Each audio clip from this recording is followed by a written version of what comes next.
1984 by George Orwell. Part 3, Chapter 5. At each stage of his imprisonment, he had known, or seemed to know, whereabouts he was in the windowless building. Possibly there were slight differences in the air pressure. The cells where the guards had beaten him were below the ground level. The room where he had been interrogated by O'Brien was high up near the roof. This place was many meters underground, as deep down as it was possible to go. It was bigger than most of the cells he had been in, but he hardly noticed his surroundings.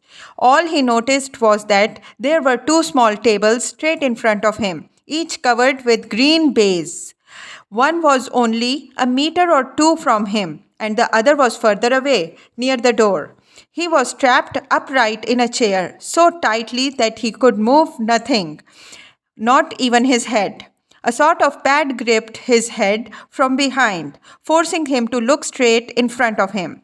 For a moment he was alone. Then the door opened and O'Brien came in.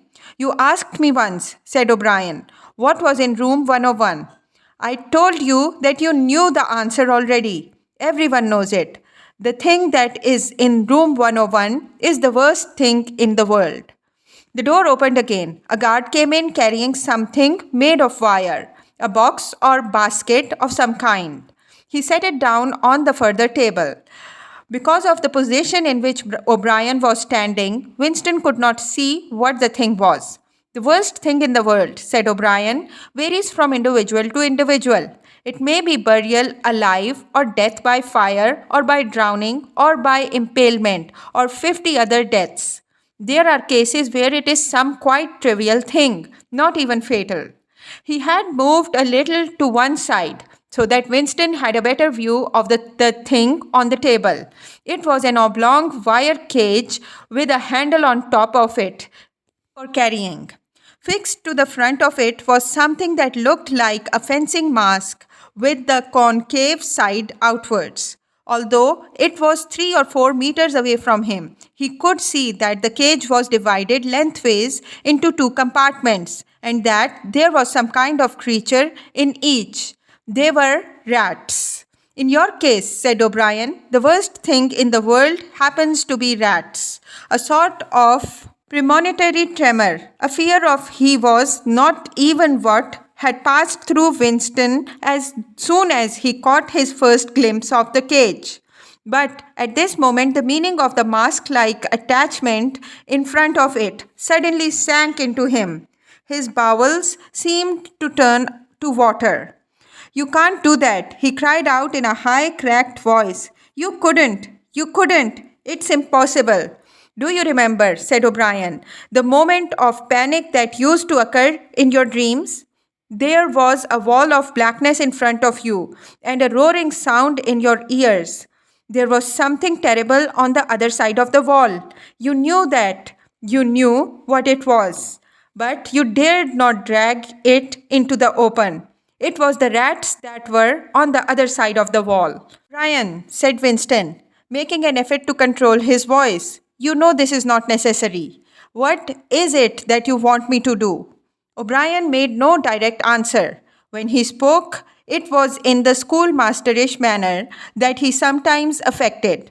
He looked thoughtfully into the distance, as though he were addressing an audience somewhere behind Winston's back. "By itself," he said, "pain is not always enough.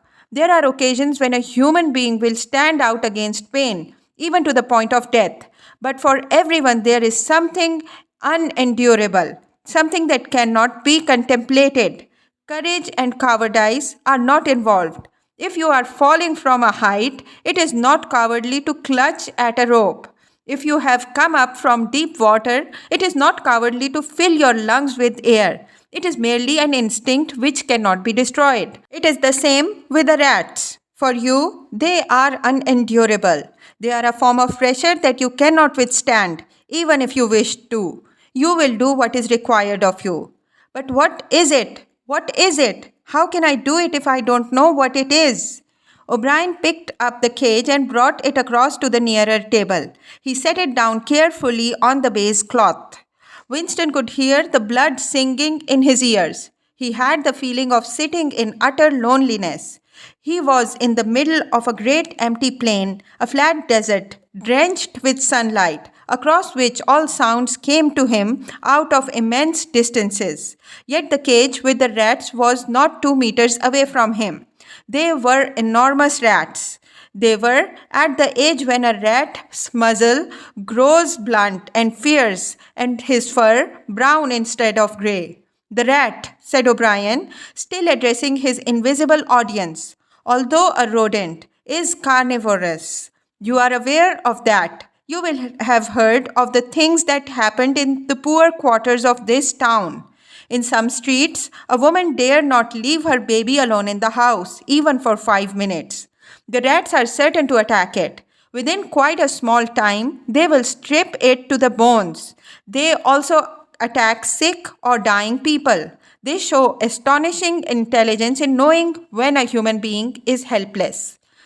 There was an outburst of squeals from the cage. It seemed to reach Winston from far away. The rats were fighting. They were trying to get at each other through the partition.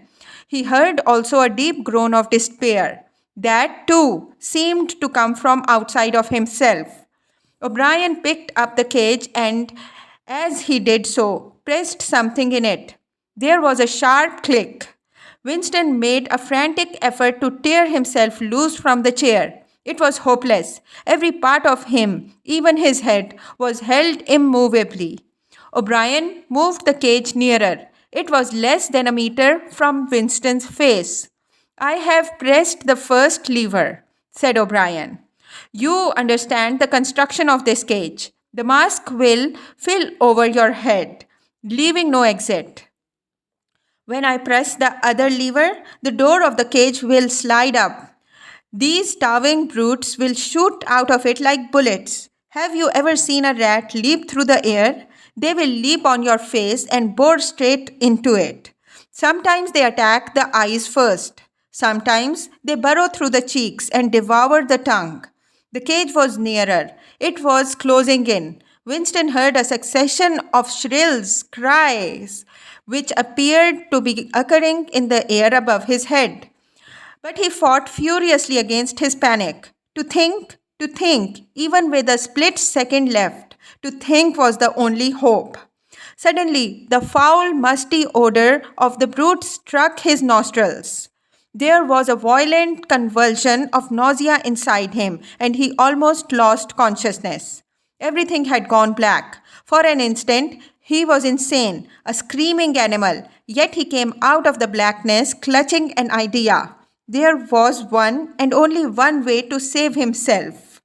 He must interpose another human being, the body of another human being, between himself and the rats. The circle of the mask was large enough now to shut out the vision of anything else. The wire door was a couple of handspans from his face.